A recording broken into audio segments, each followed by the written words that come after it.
வணக்கம். மாலை முரசு செய்திகளை விரிவாக பார்ப்பதற்கு முன் தலைப்புச் செய்திகள். வங்கக்கடலில் 12 மணி நேரத்தில் குறைந்த காற்றழுத்த தாழ்வு பகுதி உருவாக வாய்ப்பு. மேற்கு வடமேற்கு திசையில் நகரக்கூடும் என வானிலை ஆய்வு மையம் தகவல்.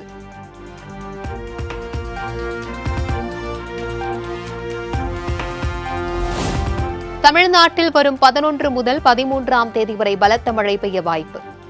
இன்று முதல் 7 நாட்கள் மிதமான மழை பெய்யும் என்றும் வானிலை மையம் கணிப்பு.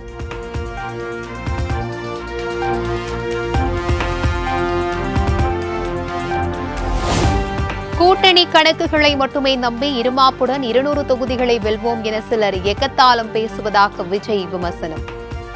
2026இல் கூட்டணி கணக்குகளை மக்களே மைனஸ் ஆக்கி விடுவார்கள் எனவும் கருத்து. இருமாப்புடன் 200 வெல்வோம்.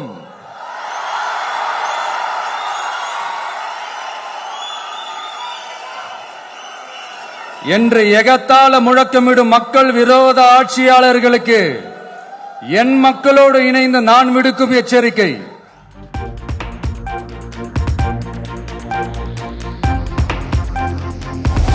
(2026) சட்டமன்ற தேர்தலில் 200 தொகுதிகளை அல்ல 234 தொகுதிகளையும் திமுக கைப்பற்றும்.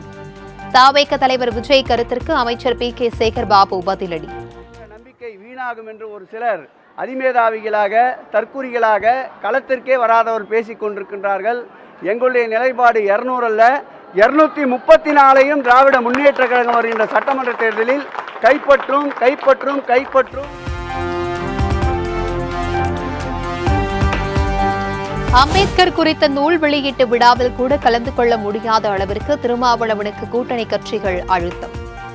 திருமாவளவன் விழாவில் இல்லாவிட்டாலும் அவரது மனசு முழுக்க முழுக்க நம்முடன் தான் இருப்பதாகவும் விஜய் கருத்து.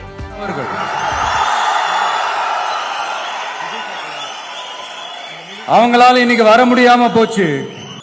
அம்பேத்கர் அவர்களுடைய புத்தக வெளியீட்டு விழாவிற்கு கூட அவரால் கலந்துக்க முடியாத அளவிற்கு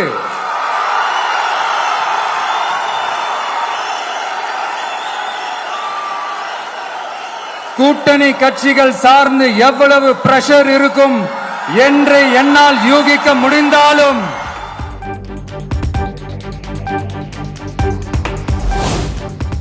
அம்பேத்கர் புத்தக வெளியீட்டு விழாவில் தான் பங்கேற்க இயலாமல் போனதற்கு திமுக கொடுத்த அழுத்தம் தான் காரணம் என்ற விஜய் பேச்சில் உடன்பாடு இல்லை. அழுத்தம் கொடுத்து இணங்கக்கூடிய அளவிற்கு தானோ விடுதலை சிறுத்தைகளோ பலவீனமாக இல்லை எனவும் திருமாவளவன் விளக்கம். போனதற்கு திமுக அல்லது திமுக தலைமையிலான கூட்டணி கட்சிகள் கொடுத்த அழுத்தம் என்பதை போன்ற கருத்தை அவர் பதிவு செய்திருக்கிறார். அதில் எனக்கு உடன்பாடு இல்லை.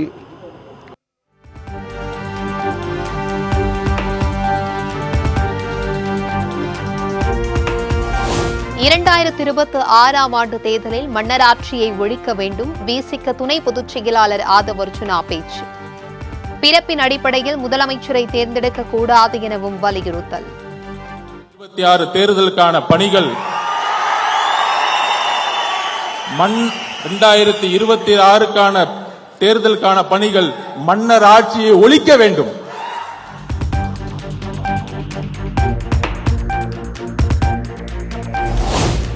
திமுக கூட்டணியில் குழப்பம் ஏற்படுத்தும் வகையில் பேசி வரும் ஆதவ் அர்ஜுனாவிடம் விளக்கம் கேட்போம். கட்சியின் முன்னணி நிர்வாகிகளிடம் ஆலோசித்து அடுத்த கட்ட நடவடிக்கைகள் எடுக்கப்படும் என திருமாவளவன் பேட்டி. குழப்பத்தை ஏற்படுத்தும் வகையில் அவர் கருத்து தெரிவித்து வருகிறார் என்பது உண்மை. அவரிடம் விளக்கம் கேட்போம். உரிய விளக்கம் கிடைக்கும் என்று பார்ப்போம். அதன் பிறகு இயக்க முன்னணி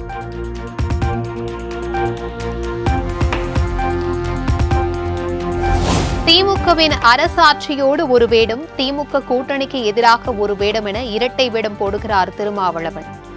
இது நேரத்திற்கு ஏற்ற முடிவு செய்து கொள்ளலாம் என்ற முன்னெச்சரிக்கை முடிவா அல்லது எச்சரிக்கை செய்யும் முன்னோட்டமா எனவும் தமிழிசை சவுந்தரராஜன் கேள்வி.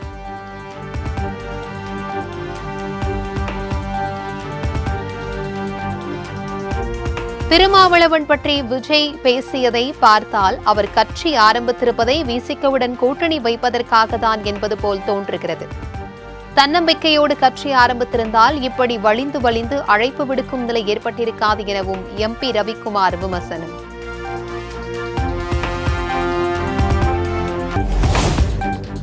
விசிக துணை பொதுச் செயலாளர் ஆதவ் அர்ஜுனா பேச்சுக்கு விசிக சட்டமன்ற உறுப்பினர் பாலாஜி பதிலடி. வேலை வந்து ஒருவன் இங்கே மேல வந்துட்டான், அவன் ஆடும் ஆட்டம் தாங்க முடியலை என சினிமா பாடலை எக்ஸ் வலைதளத்தில் பதிவிட்டு கடும் தாக்கு.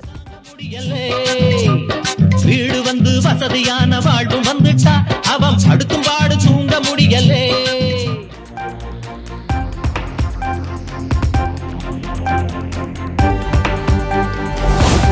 பெஞ்சல் புயலால் பாதிக்கப்பட்டுள்ள தமிழ்நாட்டிற்கு மத்திய அரசு சார்பில் சுமார் 944 கோடி ரூபாய் நிதி ஒதுக்கீடு செய்ய மத்திய அரசு ஒப்புதல். மாநில பேரிடர் நிதியிலிருந்து 2 தவணை தொகையும் மொத்தமாக விடுவிப்பு.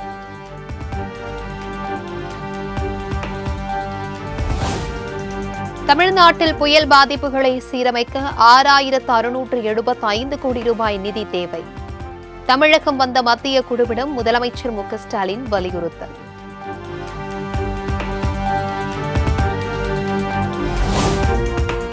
மாநிலங்களுக்கு 50% வரி பகிர்வு வழங்கப்பட வேண்டும் என முதலமைச்சர் மு க ஸ்டாலின் வலியுறுத்தல். 16வது நிதிக்குழு எடுக்கவுள்ள முடிவுகள் நாட்டின் அடுத்த 5 ஆண்டுகளுக்கான நிதி செயல்பாடுகளுக்கு வடிவம் கொடுக்கும் எனவும் அறிக்கை.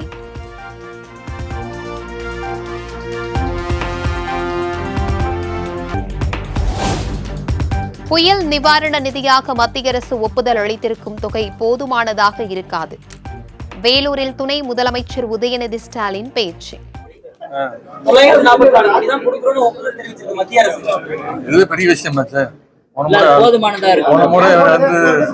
போதுமானதா இருக்கிறதா கண்டிப்பா முதலமைச்சர் 2000 கோடி கேட்டிருக்காங்க.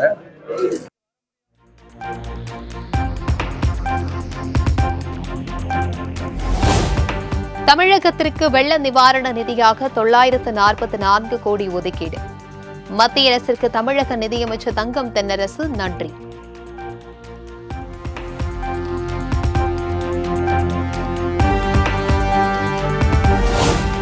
டெல்லி நோக்கி சென்ற விவசாயிகள் மீது மத்திய அரசு கண்ணீர் புகை குண்டு வீசியது கண்டிக்கத்தக்கது.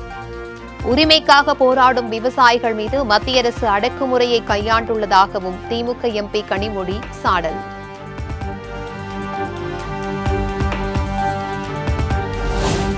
கோடநாடு கொலை கொள்ளை வழக்கில் எடப்பாடி பழனிசாமி, சசிகலா உள்ளிட்ட 8 பேரை குற்றம் சாட்டவர்கள் தரப்பு சாட்சிகளாக விசாரிக்க சென்னை உயர்நீதிமன்றம் அனுமதி. இருதரப்பிற்கும் வாய்ப்பு வழங்கி விசாரணையை முடிக்க வேண்டுமென நீலகிரி நீதிமன்றத்திற்கு உத்தரவு.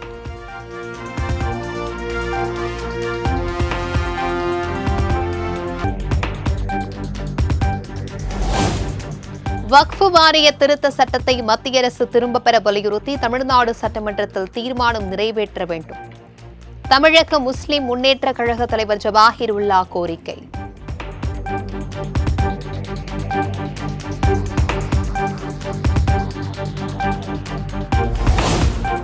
சமூக நீதி குறித்து அதிகம் பேசும் தமிழகத்தில் தலித்துகளுக்கு எதிரான குற்றங்கள் கடந்த 3 ஆண்டுகளில் 40% அதிகரிப்பு.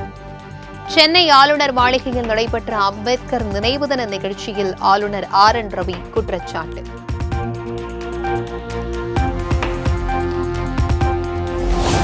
விழுப்புரம், கள்ளக்குறிச்சி மாவட்டங்களில் ஏற்பட்டுள்ள வெள்ள பாதிப்புகளை மத்திய குழு இன்று ஆய்வு. நாளை திருவண்ணாமலை, கடலூரில் ஆய்வு மேற்கொள்கிறார்கள்.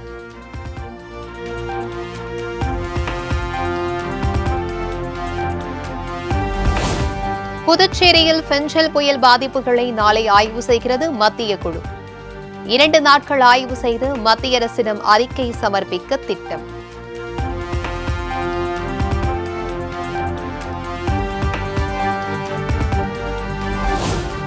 மகா தீபத்தன்று பக்தர்கள் மலையேற பாதுகாப்பாக உள்ளதா என 9 பேர் கொண்ட வல்லுநர்கள் குழு இன்று திருவண்ணாமலையில் ஆய்வு.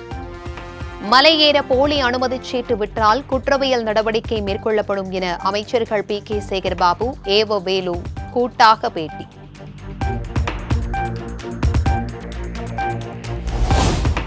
தமிழ்நாட்டில் அழிந்து வரும் வன உயிரினங்களை பாதுகாப்பதற்காக முதற்கட்டமாக 5 கோடி ரூபாய் நிதி ஒதுக்கீடு. சட்டப்பேரவையில் வெளியிடப்பட்ட அறிவிப்பின்படி அரசாணை வெளியானது.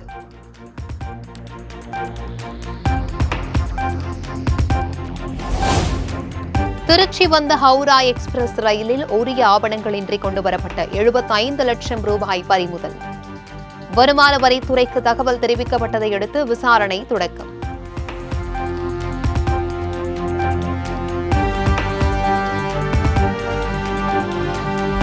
சென்னை கடற்கரை தாம்பரம் செங்கல்பட்டு இடையே 125 மின்சார ரயில் சேவைகள் திங்கட்கிழமை முதல் ரத்து.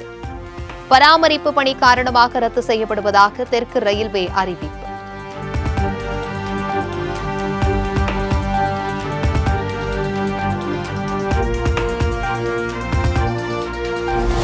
வட தமிழகத்தின் பல்வேறு மாவட்டங்களில் கடும் பனிப்பொழிவு. வாகன ஓட்டிகள் முகப்பு விளக்கு எரிய விட்டபடி பயணம்.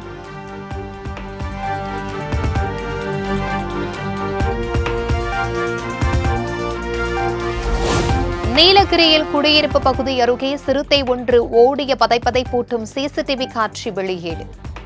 உடனடியாக கூண்டு வைத்து பிடிக்க வனத்துறையினருக்கு பொதுமக்கள் கோரிக்கை.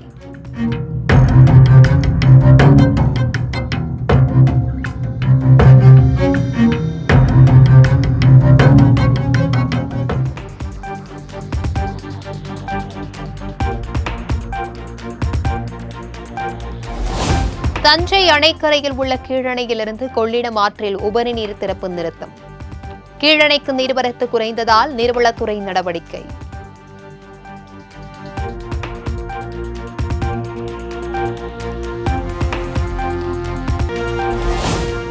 சபரிமலையில் ஜனவரி 17ஆம் தேதி வரையிலான ஆன்லைன் முன்னப்ப பதிவு நிறைவு. ஸ்பாட் புக்கிங் தரிசனத்திற்கு பக்தர்களின் கூட்டம் அதிகரிக்கும் என எதிர்பார்ப்பு.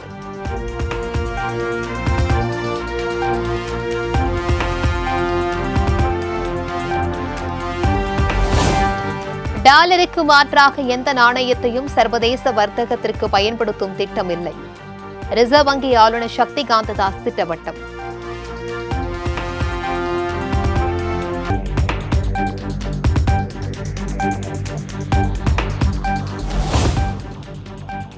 அமெரிக்க அதிபர் தேர்தலில் டிரம்பிற்கு 2120 கோடி ரூபாய் செலவு செய்த எலன் மஸ்க்.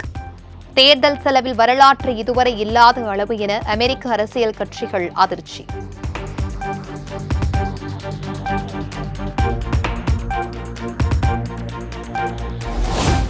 எல்லை தாண்டி மீன்பிடித்ததாக மியான்மர் நாட்டை சேர்ந்த 4 மீனவர்கள் கைது.